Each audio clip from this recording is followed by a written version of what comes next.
Olá, amigos da Novo Tempo, minha saudação carinhosa a você que todas as semanas tem sintonizado o programa Bíblia Fácil, na intenção de aprender um pouco mais a respeito do livro do Apocalipse. Lembre-se de Apocalipse 1, verso 3. Bem-aventurados aqueles que leem, aqueles que ouvem e guardam as profecias desse livro, pois o tempo está próximo. Jesus se aproxima e se nós lermos o Apocalipse ou escutarmos o seu ensino e guardarmos as coisas, nós seremos bem-aventurados. Por isso, você é muito bem-vindo a mais um estudo.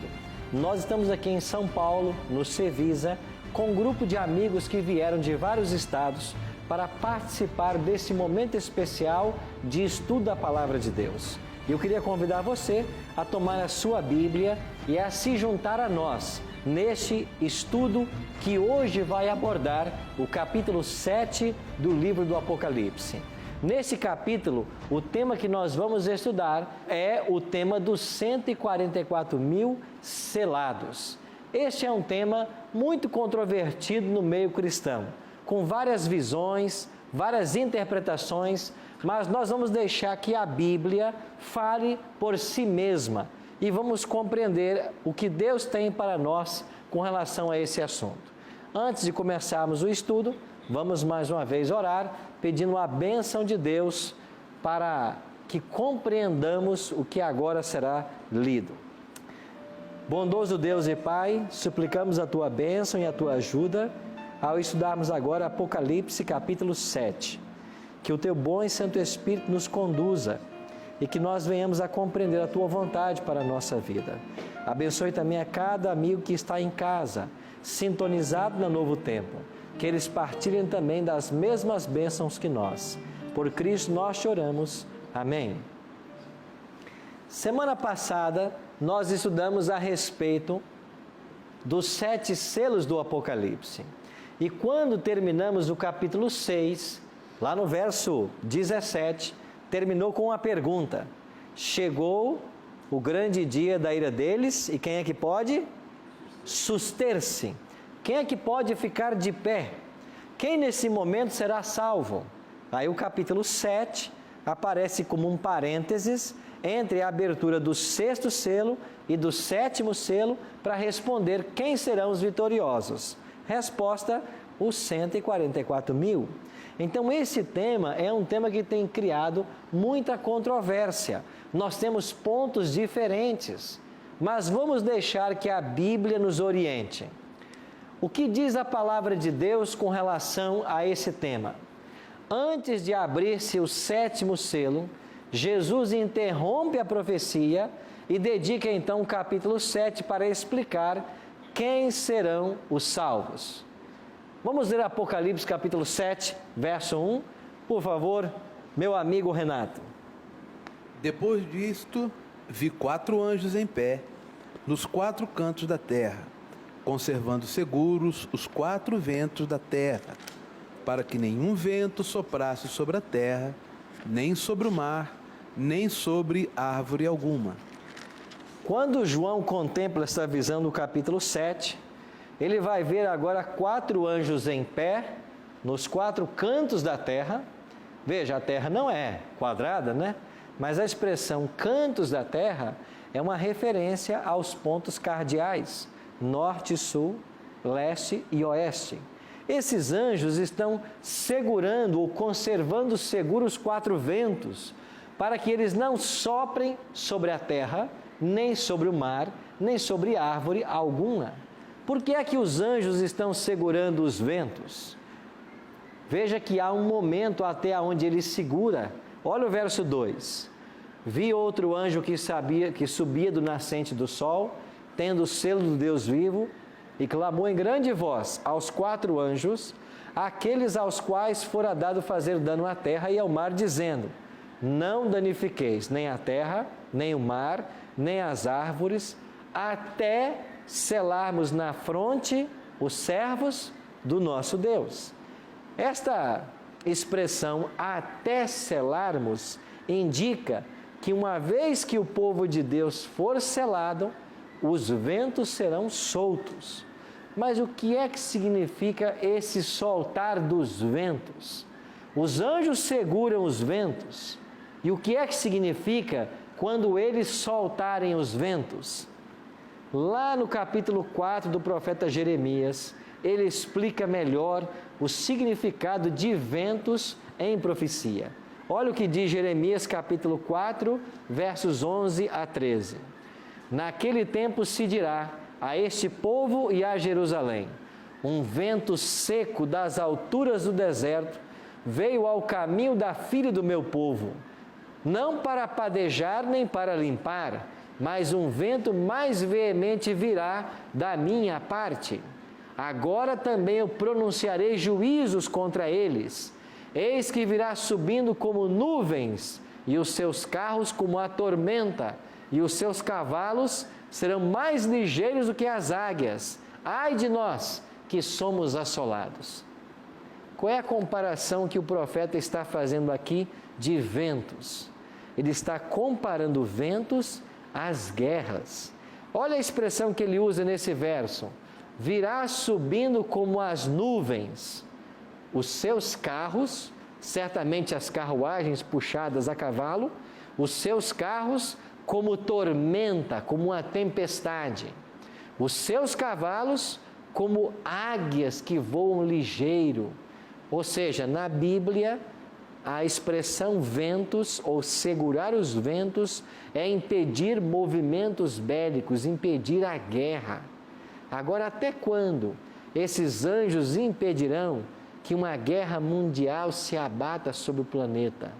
Até quando? Até selarmos na fronte os servos do nosso Deus. Então, o tema do selamento, ele aparece aqui no capítulo 7. Os anjos estão impedindo uma guerra final. E aqui nós temos o Cláudio, que lida com armamentos também. De fato, hoje, com todo o armamento que as nações do mundo possuem, se entrássemos numa guerra mundial, nós temos armamentos para acabar com todo esse planeta. Não é verdade isso? Tudo que tem de armamento nuclear ou termonuclear são mecanismos suficientes para acabar com a espécie humana. Então Deus não permitirá que isso aconteça. Os anjos estão segurando esses ventos. Por quê? Porque há um selamento em andamento. E nós precisamos entender o que é esse selamento. O versículo 4 diz assim: então ouvi o número dos que foram selados, que era de 144.000 de todas as tribos dos filhos de Israel. Então, os selados, eles receberão agora o título de 144.000. Quem são os 144.000 que recebem o selo de Deus? Vamos deixar então que a Bíblia apresente suas características. Primeira delas, os 144.000, eles são selados com o selo de Deus, certo? Essa é a primeira característica. Eles recebem o selo de Deus. Agora, nós precisamos descobrir na Bíblia o que é o selo de Deus, para saber como que uma pessoa pode ser selada, pode receber o selo de Deus. Vamos descobrir agora o que é o selo de Deus. Você se lembra quando o povo de Israel estava para sair do Egito e Deus começou a enviar pragas sobre a terra? E nenhuma delas convenceu o faraó, até que Deus anunciou a 10ª praga, a morte dos primogênitos. Mas para que o povo de Deus não sofresse esta praga, Deus deu uma orientação. E aqui em Êxodo 12, verso 7, aparece a orientação. E tomarão do sangue e pô-lo-ão em ambas as ombreiras e na verga da porta, nas casas em que o comerem. Está falando aqui do Cordeiro Pascal. E eu passarei pela terra do Egito esta noite, e ferirei todo o primogênito na terra do Egito, desde os homens até os animais, e em todos os deuses do Egito farei juízos. Eu sou o Senhor, e aquele sangue vos será por sinal nas casas em que estiverdes. Vendo eu sangue, passarei por cima de vós, e não haverá entre vós praga de mortandade, quando eu ferir a terra do Egito. O que está acontecendo aqui?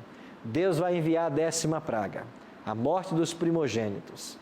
Então Deus institui a Páscoa e diz para o seu povo, os judeus: vocês vão matar o cordeiro pascal, vocês vão pegar o sangue desse cordeiro e vocês vão manchar os portais, os umbrais da porta da casa que vocês estiverem. Quando eu vier para matar os primogênitos e eu vir o sangue na porta, eu passarei por cima de vós. Essa é a expressão que Deus está usando. Este passar por cima, no hebraico, é a palavra pechá. Passar por cima. A palavra pechá é a palavra Páscoa. Nós chamamos em português Páscoa. Em inglês é Passover, que significa literalmente passar sobre. Então, a Páscoa é quando o anjo da morte passou por cima da casa dos israelitas e não matou o primogênito. E qual casa ele passou por cima? A casa que tinha o selo. E qual era o selo nesse momento? O sangue do cordeiro. Então, as casas que receberam o sangue, o selo, elas não sofreram a morte.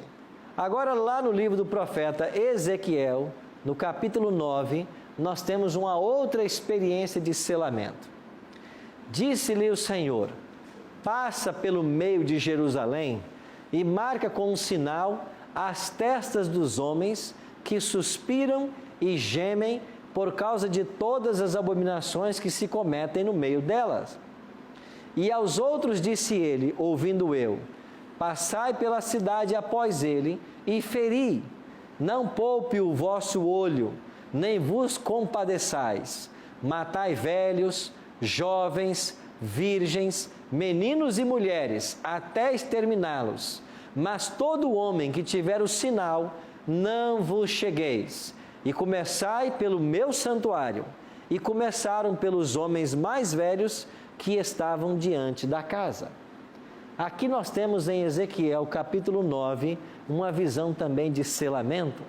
Deus falava sobre juízos que se abateriam sobre Jerusalém. E Deus diz assim: para que nem todos morram, vocês vão até Jerusalém e vocês selem, coloquem um sinal na testa daqueles que são justos, dos que estão suspirando pelas calamidades que acontecem na cidade. E quando vier o anjo da destruição, ele não vai matar aqueles que tiverem o selo em suas frontes. Então, aqui o selo de Deus, na experiência do povo de Jerusalém, era um sinal de identificação. Sinal de livramento que será posto naqueles que guardam os mandamentos de Deus e também reverenciam sua lei e se recusam a aceitar o sinal da besta e da sua imagem. Este é o selo de Deus. Então, lá no tempo de Moisés, o sinal, o sangue, foi para proteger da morte. Lá em Jerusalém, foi para identificar, para também proteger da morte. Então, na Bíblia, quando se usa algo para selar, o selo de Deus tem a ver com um sinal de livramento para aqueles que são obedientes aos mandamentos, que mataram o cordeiro e passaram o sangue, ou que são justos e aspiram pelas calamidades de Jerusalém. Pastor? Por favor, se o selo na fronte tem a ver com entendimento. Sim, é esta a expressão. Selar na fronte não significa que um sinal visível será colocado aqui em Apocalipse 7. Mas a fronte na Bíblia é o símbolo do conhecimento, do entendimento. Assim como também há um selo na mão. E o selo na mão não é que haverá um sinal físico, mas porque a mão é um símbolo de trabalho. Então nós vamos entender melhor essa questão do selo de Deus, porque quando chegarmos em Apocalipse 13, vai aparecer o selo da besta. E nós só poderemos compreender o selo da besta à luz do selo de Deus. O que mais a palavra de Deus nos ensina sobre este selo? Se Deus tem um selo, qual é esse selo? Nos tempos bíblicos, um selo possuía 3 elementos principais: nome, cargo ou função e jurisdição. Por exemplo, o selo presidencial norte-americano. Aparece lá o nome do presidente atual, Barack Obama, aparece o cargo ou a função, ele é presidente, e aparece a jurisdição, Estados Unidos da América do Norte. Esse é o selo. Então, o selo na Bíblia também tem essas características. Em Isaías 8,16, o profeta escreveu: sela o testemunho, ou liga o testemunho, e sela a lei no coração dos meus discípulos. A lei de Deus deve ser selada no coração. Então, esse verso indica que o selo de Deus deve ser buscado na lei de Deus. Agora, onde está na lei de Deus o selo? Qual é o mandamento da lei de Deus que apresenta os elementos de um selo? O quarto. Abra sua Bíblia em Êxodo, capítulo 20, versos 8 a 11. Vamos pedir aqui, Neto, para ler para nós, por favor? Êxodo 20, 8 a 11. Lembra-se do dia do sábado para o santificar. 6 dias trabalharás e farás toda a tua obra, mas o 7º dia é o sábado do Senhor, teu Deus. Não farás nenhum trabalho, nem tu, nem teus filhos, nem tua família, nem teu servo, nem tua serva, nem teu animal, nem teu forasteiros das tuas portas para dentro, porque em 6 dias fez o Senhor o céu e a terra, o mar e tudo que neles há. E ao 7º dia descansou. Por isso o Senhor abençoou o dia de sábado e o santificou.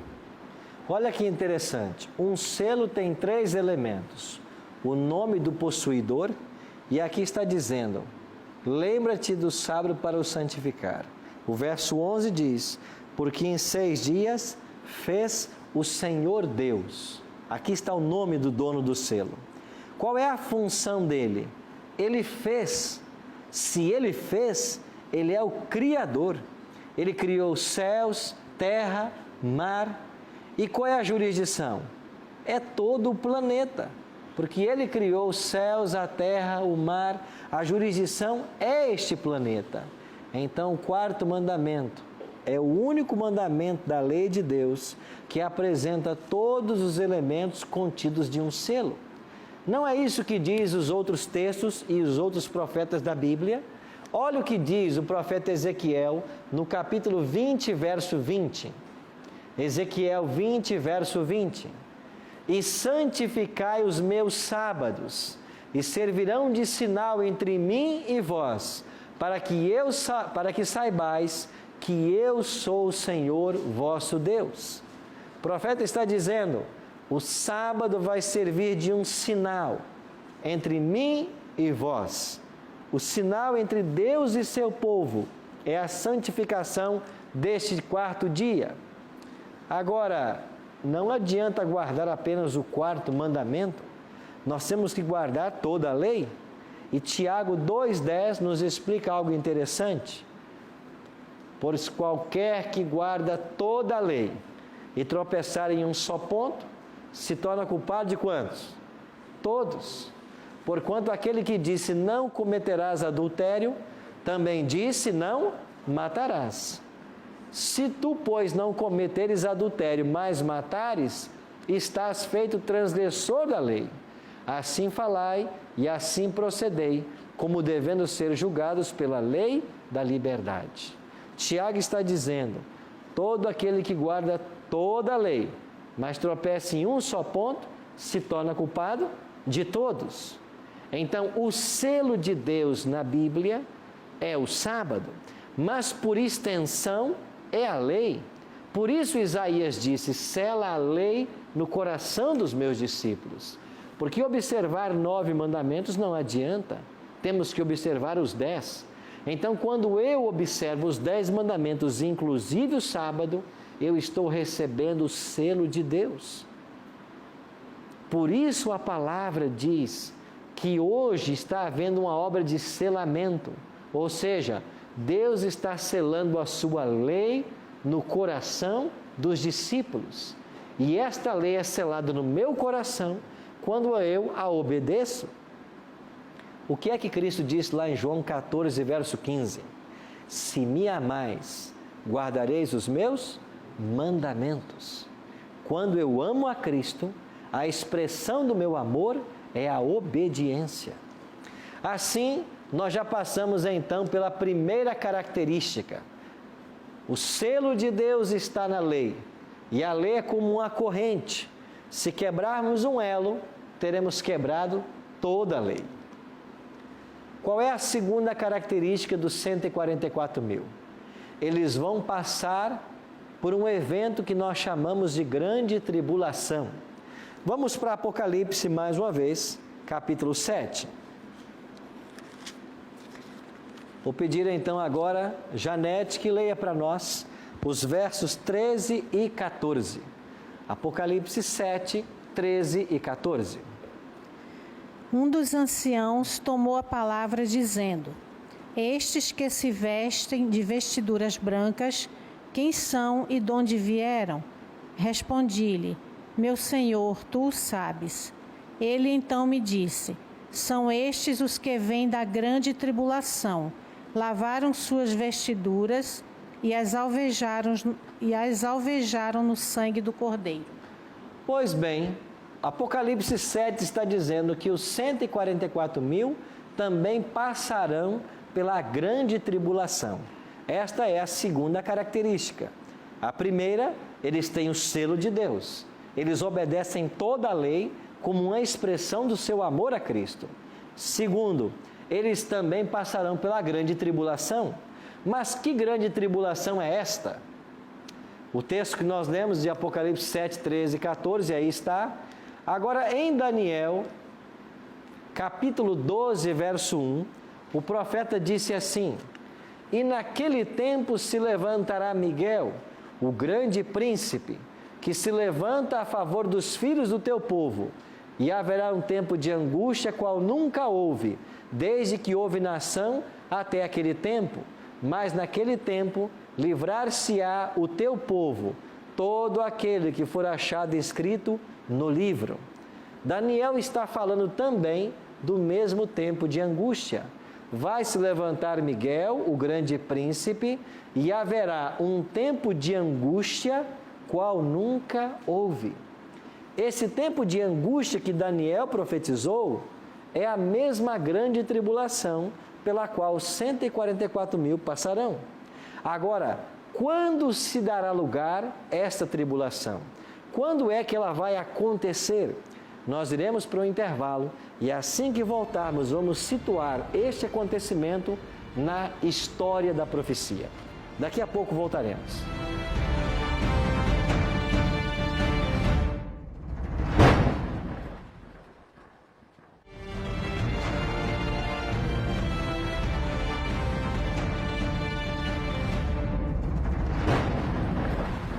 Pois bem, estamos de volta com Bíblia Fácil, hoje estudando sobre os 144 mil. Temos um lindo presente para você.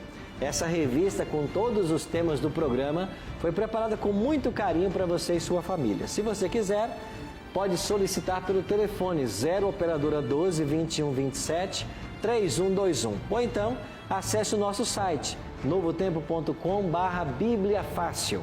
Lá você vai ter um local para você colocar os seus dados postais e através dos correios a revista será enviada para a sua casa.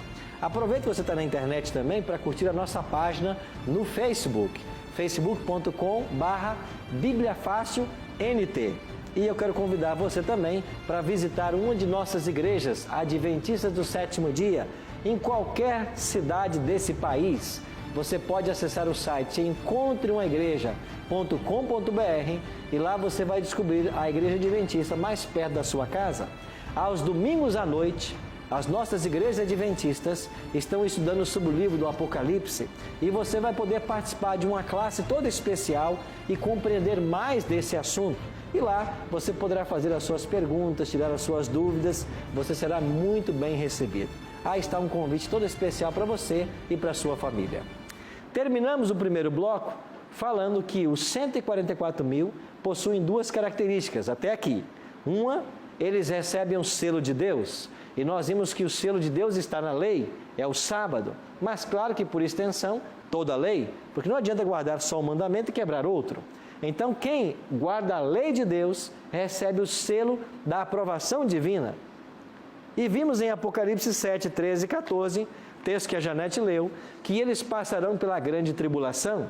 E Daniel 12, 1 profetizou a respeito dessa grande tribulação.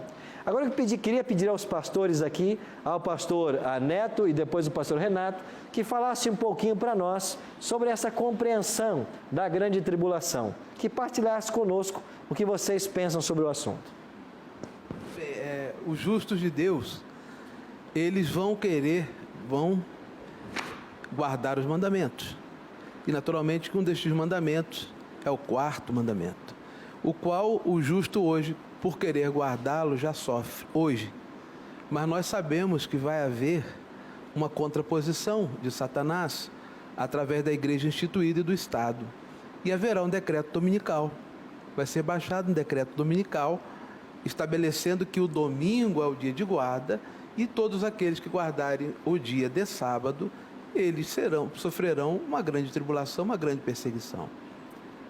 Essa é a minha resposta. Ok. Pastor Neto, por favor. No que tange dessa questão da grande tribulação, em que o profeta Daniel ele descreve, né, que se levantará o príncipe Miguel, no que tange a guarda de todos os dias, para nós escolhermos um dia para Deus, entendo eu que poderia ser qualquer um dia. Poderia ser ou no domingo, ou numa sexta-feira, uma segunda-feira, no sábado. Mas que se guarde um dia para Deus. Porque nós devemos guardar um dia para o Senhor. E como a Bíblia, né, ela testifica o sábado, e esse sábado, que é guardado pelos fiéis do Senhor, né, se levantarão alguns outros em que dirão que isso não é verdade. Que nós não devemos guardar esse dia, porque o dia escolhido pela maioria seria o domingo. Mas nós acabamos de ver que isso não é verdade, né? Que isso vem de encontro ao que muitas outras igrejas, estudos e outras denominações vêm pregando. O que nós devemos guardar para Deus, entendo eu, em primeiro lugar, que é o nosso coração. Guardar os seus mandamentos no nosso coração é você escolher dizer: Senhor, eu sou teu servo. Não há o que possa me separar de ti, porque assim tu diz isso. Não há o que possa separar nenhum de nós do amor de Deus. Porque se estamos nele e ele está em nós, qualquer dia e todo dia nós devemos guardar para Deus. Escolher só um dia para Deus é muito pouco. Então o nosso culto, ele começa no acordar e no deitar, porque quando dormimos, nos entregamos para Deus. E Ele nos guarda no nosso sono.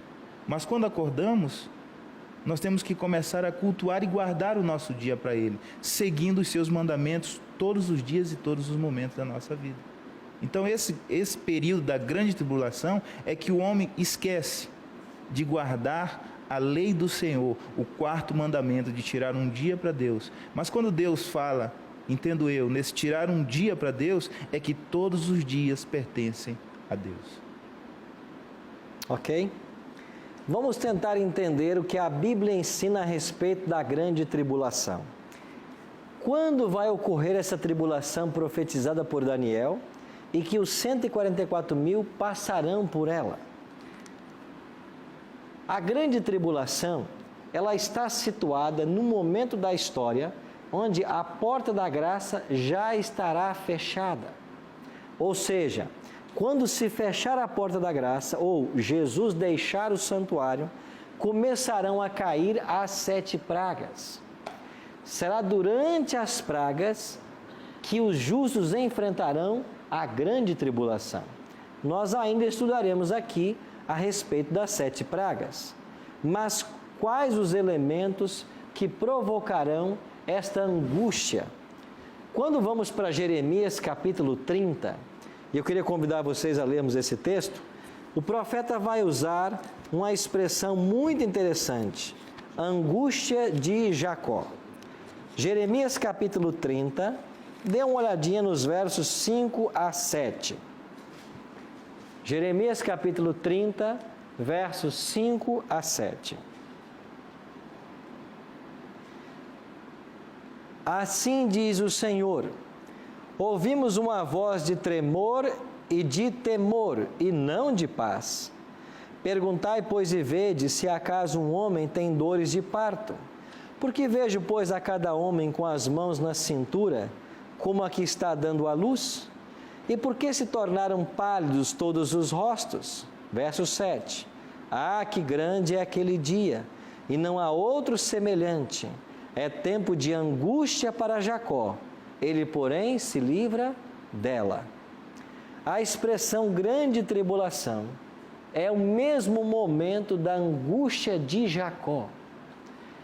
Quando se dará essa angústia? Ela se dá durante a queda das pragas. Por quê? O que vai provocar essa angústia no povo de Deus?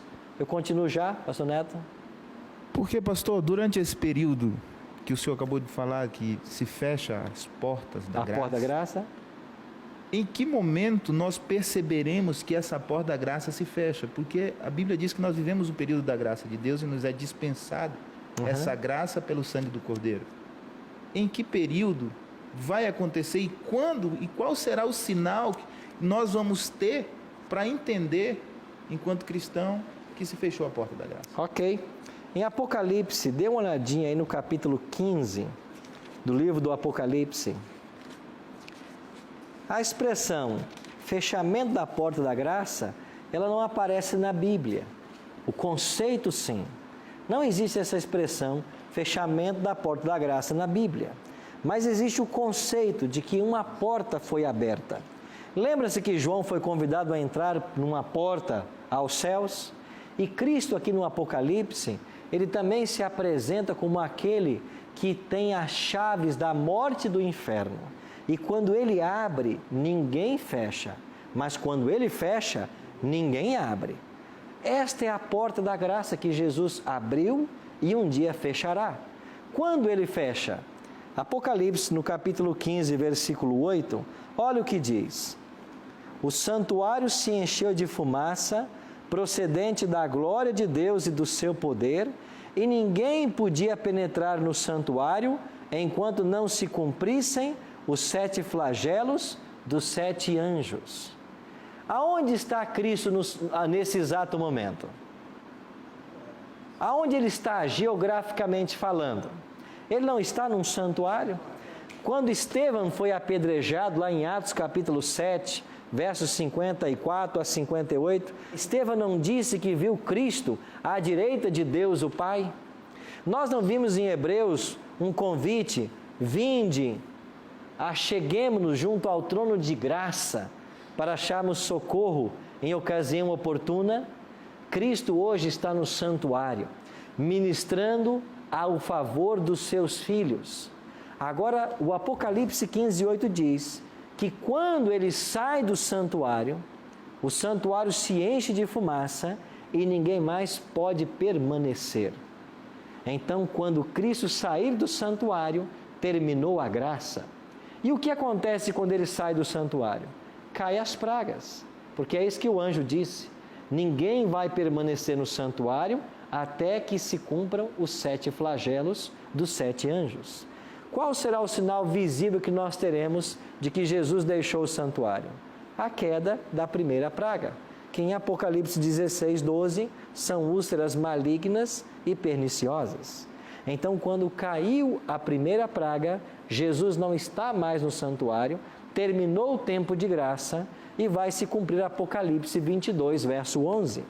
O que é que diz Apocalipse 22, verso 11? Continue o injusto, fazendo injustiça, continue o imundo ainda sendo imundo. O justo continue na prática da justiça e o santo continue a santificar-se. Ou seja, quando Jesus deixar o santuário, fechou-se a porta da graça. Quem está salvo, está salvo. Quem está perdido, está perdido. A isso chamamos fechamento da porta da graça. Janete. Pastor, sobre esses 144 mil, é por isso que algumas pessoas acreditam em eleição? Pode ser. Alguns falam que muitos foram predestinados à salvação. De fato, o que a Bíblia ensina é que todos nós fomos predestinados à salvação. Agora, essa predestinação, ela pode ser rejeitada. Porque se Deus predestinasse alguns para a salvação e outros para a perdição, e ela não pudesse ser rejeitada, Deus estaria manipulando as pessoas. Ele estaria tolhindo o nosso livre-arbítrio. O que a Bíblia ensina é que eu tenho o direito da escolha. E eu tenho que escolher a Cristo para alcançar a salvação. Não que isso venha como um decreto divino que não pode ser revogado. Cláudio. De tudo isso que nós falamos aqui e ouvimos, significa que os 144 mil é um número dentre os que estarão vivos. Eles têm que estar vivos quando se fechar a porta da graça, porque é aí que vem a grande tribulação. Agora façamos o paralelo com o texto de Jeremias, a angústia de Jacó. Por que é que Jacó se angustiou lá em Gênesis, no capítulo 30, 33? Primeiro porque Esaú vinha marchando contra ele, com 400 homens. Ele temeu pela vida. Nesse momento, o povo sincero de Deus estará sendo ameaçado de morte. Segundo, Jacó temeu por sua família, tanto é que ele pegou as esposas e os filhos e os colocou no final da multidão. Neste momento, quando as pragas estiverem caindo, nós não saberemos onde estão todas as pessoas que amamos. E esta instabilidade ou incerteza pelo bem-estar dos queridos também vai gerar angústia. Terceiro, Jacó não sabia se Deus o havia perdoado por haver enganado seu irmão. E nesse momento, salvos não têm certeza de que todos os seus pecados foram confessados antes do fechamento da porta da graça. Por isso, eles não têm certeza da salvação. Então, a incerteza da salvação, a incerteza pelo bem-estar dos queridos, a ameaça de morte, serão estas coisas que vão provocar a grande tribulação ou a angústia de Jacó. E só passa por ela quem estiver vivo. Quem estiver morto, não passa. Então, Neto. Aí nesse aspecto acabou para aqueles que ficaram. Não existe uma lembrança que Deus possa levantar alguém e dizer assim, ó, eu lembrei do fulano de tal, posso interceder por ele?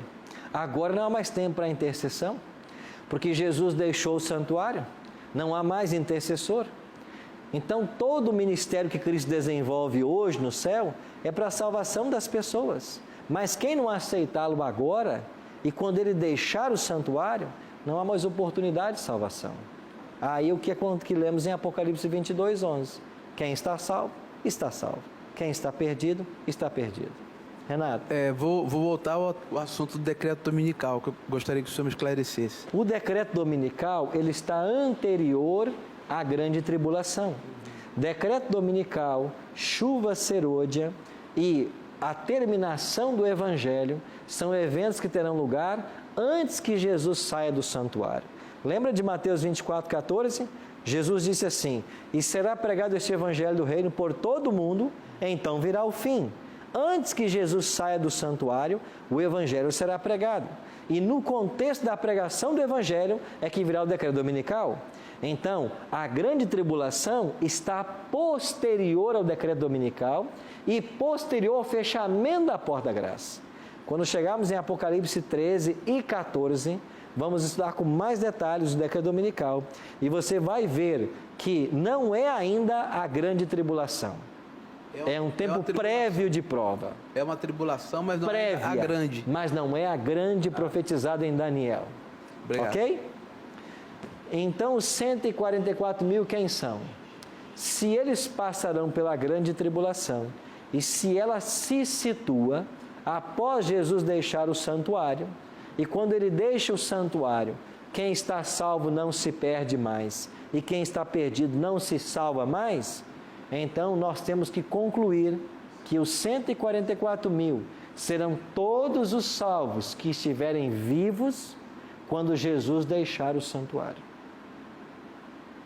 Todos os salvos que estiverem vivos quando Jesus deixar o santuário, eles pertencem a um grupo chamado 144.000. E falta agora responder uma outra pergunta, ou vamos ver uma outra característica. Em Apocalipse capítulo 7, verso 14, diz que este grupo, eles lavaram suas vestes e as alvejaram no sangue do Cordeiro. Então, os 144.000, eles recebem o selo de Deus, eles passam pela grande tribulação e eles são lavados pelo sangue do Cordeiro. É por isso que João escreveu: mas se andarmos na luz como Ele está na luz, temos comunhão uns com os outros, e o sangue de Jesus Cristo, seu Filho, nos purifica de todo pecado. É o sangue que purifica do pecado. Daí a expressão, lavar as vestes no sangue do Cordeiro. As vestes na Bíblia é símbolo do caráter. Uma outra pergunta que temos que responder: os 144.000, este número é simbólico ou é literal? O número 144.000 tem um significado simbólico na Bíblia. Ele é composto de 12 vezes 12 vezes 1.000. 12 era o número das tribos em Israel. Também os apóstolos do Cordeiro. A cidade santa também tem a dimensão 12. 12.000 estádios de largura e 144 côvados de altura. Os seus muros possuem 12 portas e a cidade tem 12 fundamentos. Então, o número 12 está sempre presente, envolvendo o povo de Deus e a cidade santa.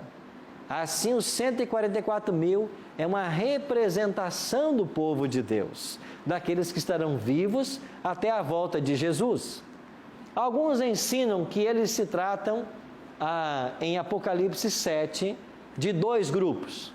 Nós temos os 144.000 e a grande multidão. Mas nós não vemos essa distinção. Em Apocalipse, existe apenas um grupo, mas em dois momentos. Se você olhar para o versículo 4, você vai perceber um detalhe interessante. Olha aí, em Apocalipse, capítulo 7, verso 4. O que é que João escreveu em Apocalipse 7, verso 4? Então eu ouvi o número dos que foram selados, e foi 144.000. Nesse momento, João viu alguém? Não, ele simplesmente ouviu. Olha agora o verso 9. Depois destas coisas, eu o quê? Vi. E o que ele viu? Uma grande multidão. Alguns acham que são dois grupos diferentes, mas é o mesmo grupo. A princípio, João não vê ninguém, ele simplesmente ouve de que foram selados 144.000. E no verso 9, quando ele se volta para ver, ele vê uma grande multidão. Ora, a grande multidão e os 144.000, estamos falando de um mesmo grupo. Só que com um detalhe: antes do verso 9, os 144.000 estão perfilados aos milhares, 12.000 de cada tribo. Por que eles estão perfilados aos milhares? Porque é assim que Israel saía para a guerra. Ou seja, eles estão prontos para a guerra. Qual guerra? A grande tribulação. Já no versículo 9 em diante, eles estão vestidos de branco. Por quê? Porque acabou a guerra. Eles já estão salvos. E o anjo responde: esses que se vestem de vestiduras brancas, eles vieram da grande tribulação. Eles estão salvos. Ou seja, é o mesmo grupo em dois momentos. Cláudio. Se esse número 12 ele é simbólico, por que faltam duas tribos de Israel aqui na descrição dos versículos, né, de 5 a 8? Exatamente. Se esse número fosse literal, teria que ser 12.000 de cada uma das tribos. Só que aí você tem 12 tribos, mas não são as mesmas tribos que foram distribuídas lá em Canaã. Há uma divergência, porque aí vai voltar a aparecer a tribo de José, e vai aparecer também a tribo de Levi, e vai ficar fora Dan e Efraim. Se fosse literal, nós teríamos um problema, porque então ninguém dessas tribos se salvaria. Mas como nós acreditamos no simbolismo, eles estão simbolizando apenas os salvos vivos quando Jesus deixar o santuário. Assim, nós podemos concluir que os 144.000 fizeram a escolha certa, escolheram Jesus. E o que nós podemos aprender do estudo de hoje? Aqueles que estão aceitando a Cristo como Salvador, lavando suas vestiduras no sangue do Cordeiro, recebendo o selo da aprovação divina, estes é que estarão prontos para o grande tempo da tribulação. Só que eles estarão salvos, selados com o selo de Deus, porque foram obedientes à lei de Deus. Por isso eu e você hoje somos convidados a fazer parte desse grupo. E o que eu preciso fazer para pertencer a esse grupo especial quando Cristo voltar? Eu preciso lavar as minhas vestes e alvejá-las no sangue do Cordeiro. Esse é o convite para você. Lavar as vestes e alvejar no sangue do Cordeiro. Enquanto ouvimos essa música, eu queria que você pensasse nisso. A sua vida está nas mãos de Cristo, você pertence a Ele, você já lavou suas vestes no sangue do Cordeiro?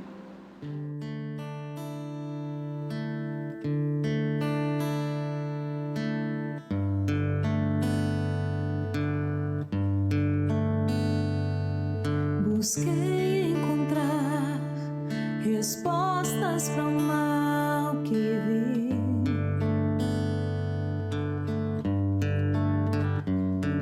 Busquei soluções para tantas desilusões.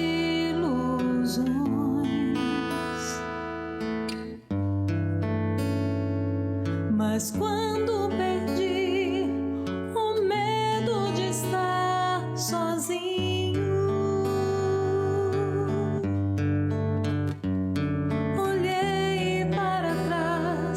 e vi que não volta mais o tempo. Se as ondas não cessam e o sonho acabou, não vou mais chorar porque tudo passou.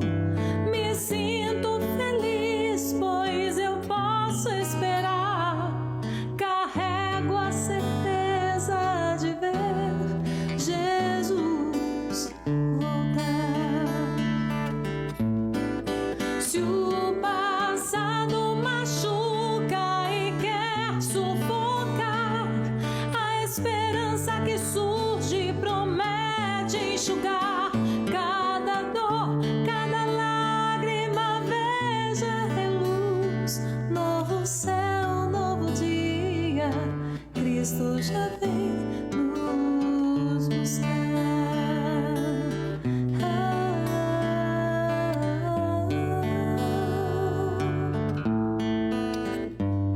Se as ondas não cessam e o sonho acabou, não vou mais chorar porque tudo passou. Me sinto feliz, pois eu posso esperar. Carrego a certeza de ver Jesus voltar. Se o passado machuca e quer sufocar, a esperança que surge promete enxugar cada dor, cada lágrima. Veja reluz, novo céu, novo dia. Cristo já vem nos buscar. Tentas encontrar saída.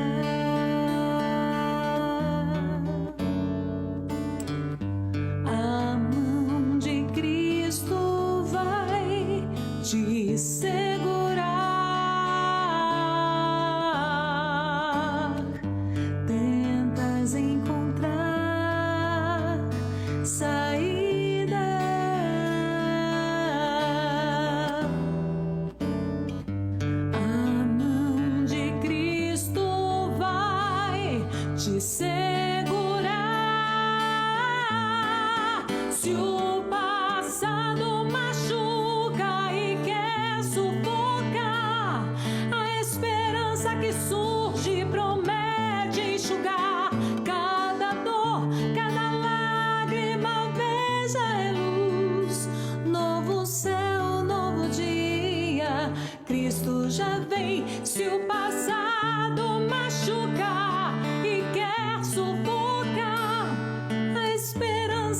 surge, promete enxugar cada dor, cada lágrima veja reluz. Novo céu, novo dia, Cristo já vem nos buscar.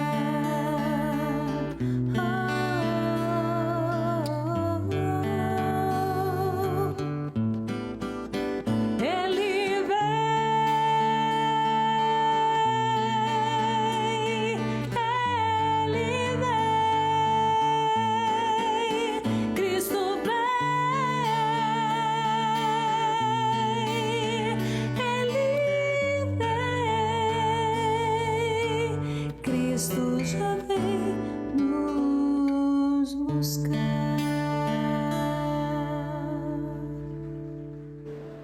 Cristo vem buscar a todos nós.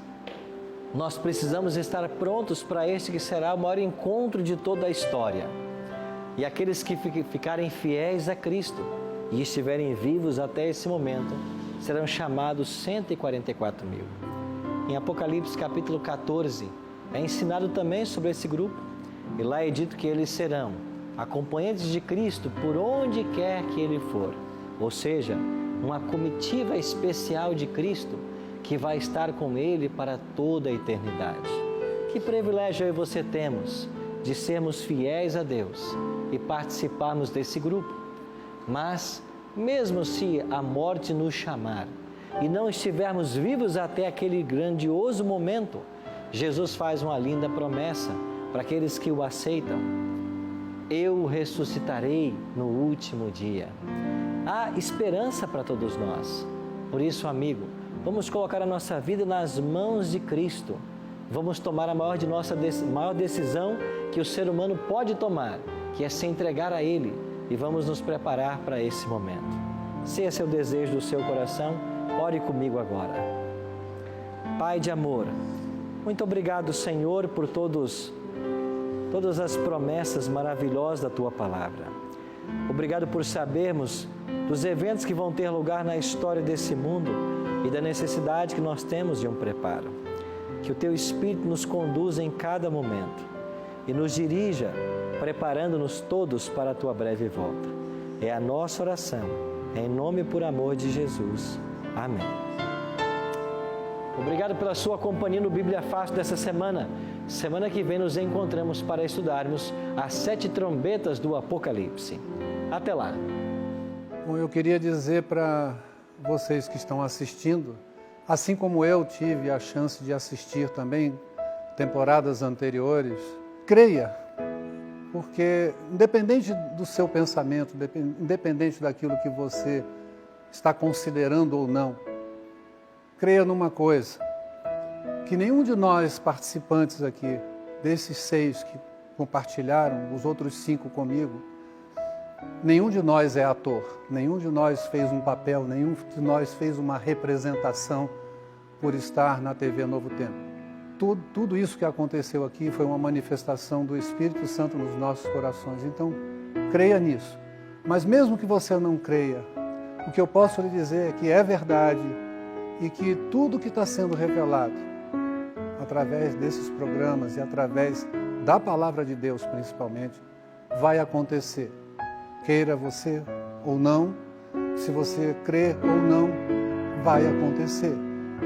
Então, como dizem muitos crentes, o que custa você tentar? Eu já passei por diversas oportunidades humanas em que a gente corre atrás de um médico, atrás de resolver um problema e você não acredita, prefere ficar em casa sofrendo por algum problema que você tem. E muitas pessoas te dão uma sugestão e você corre e acredita numa pessoa e vai até esse lugar para dizer, o que custa eu tentar mesmo que não dê certo? Então, se você vai atrás da informação de uma pessoa, às vezes até que não seja uma pessoa próxima, mas você, na ansiedade de querer um resultado, você vai atrás dessa informação, por que não ir atrás da informação que o Senhor deixou na sua palavra?